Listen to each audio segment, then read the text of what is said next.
Twitter को टक्कर देने के लिए मेटा की तरफ से गुरुवार को थ्रेड नाम से नया माइक्रो ब्लॉगिंग प्लेटफॉर्म लॉन्च किया जा रहा है। इस लॉन्च को ट्विटर के मालिक एलन मस्क और मेटा के मार्क जकरबर्ग के बीच टक्कर के तौर पर देखा जा रहा है। इस बीच ट्विटर के संस्थापक और पूर्व सीईओ जैक डॉर्सी ने भी थ्रेड पर निशाना साधा है। थ्रेड की तरफ से मांगी जा रही यूजर की जानकारी को लेकर उन्होंने सवाल खड़े किए हैं। सर, ये किस तरीके की जंग है? ये नई जंग बाजार में शुरू हो गई जिसकी संभावना जाहिर की जा रही थी।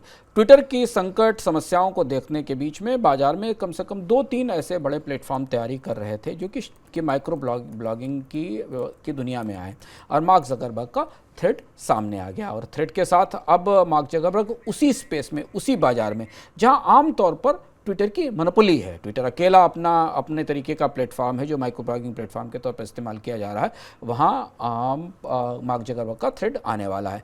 और इसे लेकर जिस तरीके की दिलचस्प जद्दोजहद हमें ट्वीट्स के जरिए दिखाई दी, ऐसा लगा कि एलन मस्क को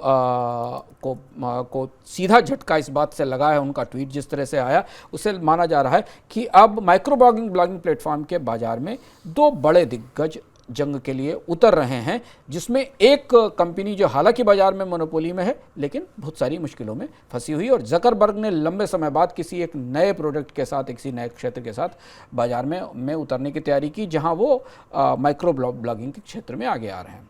सर, इस जंग में पड़ला किसका भारी दिख रहा है? पड़ला अभी फिलहाल स्थिति में अगर आप देखें तो ट्विटर ज़्यादा गहरी मुश्किल में दिखती है। ट्विटर ने अपनी लगभग सारी सेवाओं की कीमतें बढ़ा दी हैं, उन पर पैसा लगा दिया है। ट्विटर डेस्क का सर्च भी रोक दिया गया है, वेरीफाइड अकाउंट्स के लिए पैसा लेना शुरू कर दिया गया है। जब से मार्क जकरबर्ग ने ट्विटर का टेक ओवर किया है, घाटे लगातार बढ़ रहे हैं और कंपनी को अपनी सेवाएँ महंगी करके और पेड सब्सक्रिप्शन की दिशा में जाना पड़ रहा है।